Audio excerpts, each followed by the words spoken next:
आणि आज पुन्हा सांगतो तुम्हाला, माझ्या मराठीला जर नख लावायचा प्रयत्न केला तर मी मराठी म्हणून अंगावर जाईल, आणि माझ्या धर्माला जर समजा कोणी नख लावायचा प्रयत्न केला तर मी हिंदू म्हणून अंगावरती जाईल त्याच्या.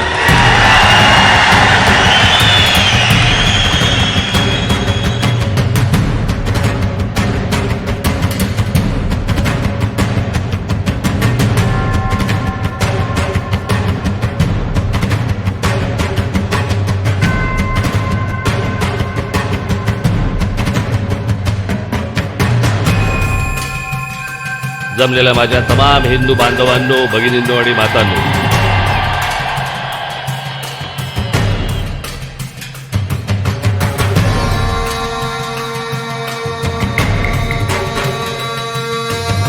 अनेकांनी सांगितलं होतं की हा संपलेला पक्ष आहे. हा